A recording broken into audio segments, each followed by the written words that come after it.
សូមគោរពបាទជំរាបសួរលោកគ្រូអ្នកគ្រូទាំងអស់គ្នានៅក្នុងថ្នាក់ភាសាអង់គ្លេសបាទថ្ងៃនេះខ្ញុំមានមេរៀនមួយតកតងជាមួយនឹងបាទ Unit 4 Lesson C Grammar តកតងជាមួយនឹង Present Perfect vs Simple Past បាទ Simple Past អញ្ចឹងអ្នកនរគ្នាប្រហែលជាធ្លាប់បានឮហើយតកតងជាមួយនឹង Present Perfect ហើយនឹង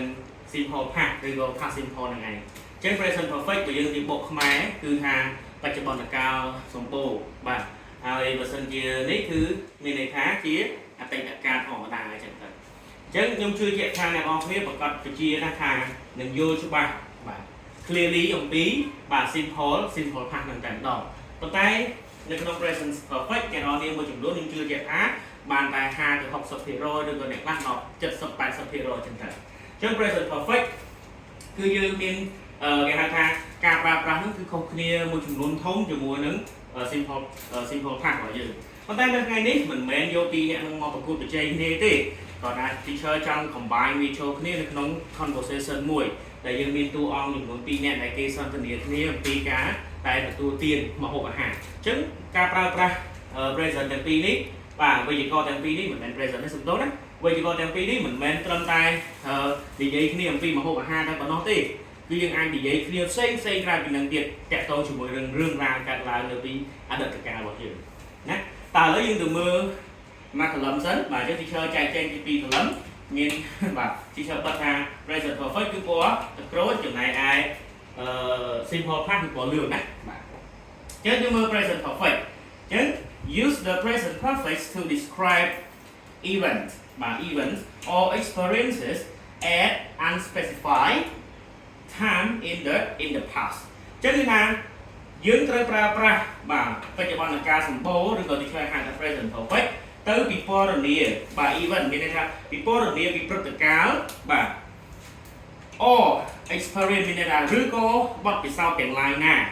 ដែលมันមានភាពជាក់លាក់បាទมันមានភាពជាក់លាក់ជាពេលវេលាណាបាទมันមានពេលវេលាជាក់លាក់នៅក្នុងអតីតកាលរបស់អស់លោកអ្នកនឹងឯងអញ្ចឹងគេឲ្យយើងប្រើប្រាស់ present perfect ទៅពិពណ៌នាប្រាប់ពីហេតុការណ៍ដែលបានកើតឡើងតែមិនច្បាស់ការទេច្បាស់ការថានៅវេលានេះនៅថ្ងៃនេះខែនេះឆ្នាំនេះទេនៅរឿងរ៉ាវនៃអតីតកាលរបស់យើងអតីតកាលគឺស្មើនឹងរឿងដែលកើតឡើងកន្លងផុតទៅណាបាទអញ្ចឹងខ្ញុំមាន form ដែលរំលឹកបាទរំលឹកអំពី present perfect ម្ដងទៀតគឺយើងអាចប្រើជាទម្រង់សំណួរព្រោះថ្ងៃនេះ teacher យកតែទម្រង់សំណួរមកទេព្រោះមេរៀននេះឬក៏ដូចជា past simple នេះយើងរៀនរួចហើយយើងរៀនយ៉ាង clearly ផងដែរប៉ុន្តែថ្ងៃនេះគ្រាន់តែ teacher យកប្រយោគសំណួរយកមកបញ្ចូលគ្នាចេញពីការសន្ទនាមួយតិចទៀតដល់ហើយអូខេអញ្ចឹងយើងមាន have has បូកជាមួយនឹងសត្វជីកបូក event នេះដាក់ក៏បានអត់ក៏បានអត់មានអីតែជាបញ្ហាទេ plus ជាមួយបាទបូកជាមួយនឹង past participle of manner បាទ of main verb អញ្ចឹងទៅអញ្ចឹងpast participle វាស្មើនឹង verb 3នឹងឯង verb 3ដូចជា eat at eaten អញ្ចឹង eaten គឺជា verb 3ហ្នឹងទៅណា eat ជា verb 1 at គឺជា verb 2នេះ at គឺ verb ជា past simple ហើយ eaten គឺតកតងជាមួយនឹង present perfect បាទឥឡូវយើងទៅមើលអ្វីដែល teacher ឧទាហរណ៍ឲ្យដើម្បីដាក់រំលឹកមកវិញណាបាទ have you ever lost អញ្ចឹងបើសិនជាកន្លែងនេះកន្លែង lost នេះវាទៅជា lose បាទ verb 1ណាបាទប៉ុន្តែដល់ពេលយើងចូលមកដល់ verb 3ទៅជា lost បាទ have you ever lost your phone តើអ្នកឯងធ្លាប់បានបាត់ទូរស័ព្ទរបស់អស់លោកអ្នកដែរទេបាទលោកអ្នកដែរទេបាទអញ្ចឹងបើសិនជាបាត់ yes I have ដែរណាអូខ្ញុំធ្លាប់បាត់ចេះប៉ុន្តែអត់ច្បាស់ការទេបាទ no I haven't ខ្ញុំមិនបានបាត់ទេបាទតើឥឡូវយើងទៅលេខមើលទៅលើមួយផ្នែកទៀតនៅក្នុង column 2 ដែលតងជាមួយនឹង simple past use the simple past to describe event បាទពិពណ៌នាប្រាប់រឿងរ៉ាវក្នុងព្រឹត្តិការណ៍ដូចគ្នាបាទ or experiences ហេតុការណ៍បទពិសោធន៍ដូចគ្នា that happen at a specific បាទ at specific time in the past មានន័យថាប្រាប់បញ្ជាក់ពីហេតុការណ៍ព្រឹត្តិការណ៍បទពិសោធន៍នានាដែលបានកើតឡើងណាដែលបានមានឡើងនៅក្នុងពេលដែលជាក់លាក់នៅក្នុងអតីតកាលពេលដែលជាក់លាក់អញ្ចឹង teacher សូមប្រាប់ពេលដែលជាក់លាក់នៅក្នុងថា time table របស់យើងណាពេលដែលជាក់លាក់នៅក្នុង simple past មានដូចជាគេប្រាប់ហើយនេះ last year last week last night last month today បាទ today 3 week បាទ 5 years ago và few years ago once a week và rồi có một tiết cái hai thằng để sủng khăn trên kia để đi chơi đặt đại đại kia nó cứ thang yesterday và rương ra để cam mang pin mà sau mình đằng hành chứ này cứ tiết tông chủ môi nâng mà cái hai thằng này add a specific và add a specific time đó miền prap ngay tại mà đòn và tại bên trongนี้คือmiền prap pp và lia tê mà ta chứ như mưa form với như sủng núa đó nhưng đô tại cái thang auxiliary verb đại chia cái là giá sắp sủng núi đô vì đu đặt điệp tình mà hai này cứ đô bí đi cứ miền have or has showroom nè cứ đô này chứ lại này cứ miền did plus subject plus verb one nè rồi là sao này ở đâu thế rồi miền did lặp đầu rồi được hào và tỏ lấy dương teacher nâng này ở bên đây teacher trong vậy tha dương yoga sentence tại riêng ai pra present perfect mà lia kia chỉ mỗi nâng past simple mà tôi lương tam sủng đua để kế trong đơn hai rương nước bật rương gồm rương nước ở miền tây lia đại bật còn ót mà tập lấy dương mơ have you ever tried frog legs mà have you ever tried frog legs ta này anh bị muốn máu này frog bàn xào bông nhắm trường còn kẹp thế của nơi khang tay ở rốt đôi khi nơi bờ tây bảo rắn cái nào tinh trường còn kẹp sạch là môn vì thiệp cái hạt hà gì này tới đâm bay đi vô từ vừa chia một hộp môi để fly đôi khi kia vô tại trường còn cài kia vô từ vừa là ngày chia một hộp kia để fancy trên tự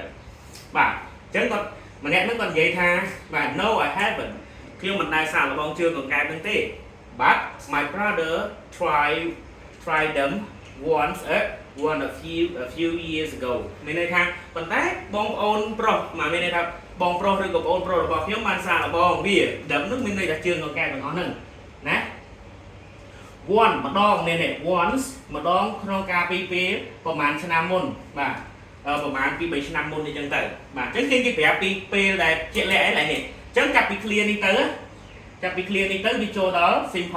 simple past ហើយឬក៏ past simple ហើយអញ្ចឹងនៅខាងលើគឺជាការប្រើរបស់ present perfect ខាងលើណាខាងលើនេះទៅ have you ever tried frog leg ម្ដង no I haven't នេះប៉ុន្តែ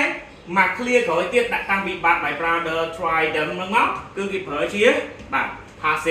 simple ចូលរួមបាទដើម្បីបង្ហាញពីពេលវេលាដែល specific ជាក់លាក់ specific កន្លែងណា specific កន្លែងថា once a few years ago បាទម្ដងកាលពីប្រហែលឆ្នាំមុនបាទហើយម្នាក់ដែលសួរ present perfect នេះក៏សួរទៀតថាក៏សួរមកទម្រង់នេះវិញណាថា did he like them តើគាត់ចូលចិត្តជើងកង្កែបទាំងអស់ហ្នឹងទេបាទ did he like them ហើយម្នាក់ស្រីដែលគាត់ឆ្លើយថាបងព្រោះគាត់ធ្លាប់សារហ្នឹងគាត់និយាយថា I don't think so កន្លែងហ្នឹងមិនស្មើថាខ្ញុំមិនគិតបែបហ្នឹងទេវាស្មើនឹងថាប្រហែលជាគាត់អត់ចូលចិត្តអញ្ចឹងទៅបាទ I don't think so ខ្ញុំអត់គិតបែបហ្នឹងទេបាទ he got 6 letter that night ចុះគាត់ឲ្យមើលកន្លែងហ្នឹងកន្លែងនេះសិតតែប្រាប់ពីទម្រង់ specific time ទាំងអស់បាទចឹងគាត់ប្រាប់ថា he got sick ចឹង got នេះខ្លះដោមួយបាទ got ហ្នឹងក៏ពិតវាមកពី get បាទចឹងខ្លះដោទៅជា verb to he got sick later បន្ទាប់ពីយប់នោះនេះ that night បាទយប់នោះឯងចឹងគាត់ទទួលការឈឺភ្លាមនៅពេលដែលយប់នោះឯងចឹងរឿងរ៉ាវនៅក្នុងអនាគតឬក៏រឿងរ៉ាវពីអតីតកាលបាទប្រកបណាស់គឺជារឿងរ៉ាវអតីតកាលរបស់បងប្រុសរបស់គាត់ចឹងប្រហែលជាអ្នកនរគ្នាយល់តើតើជាមួយនឹងមេរៀនដែល combine ចូលគ្នានៅ conversation 2ដែលយើងប្រើ grammar present perfect ជាមួយនឹង past simple បញ្ចូលគ្នារួមតែតំណែង conversation តែមួយបាទចឹងអរគុណច្រើនជួបគ្នាសប្តាហ៍ក្រោយសូមព្រះប្រទានពរ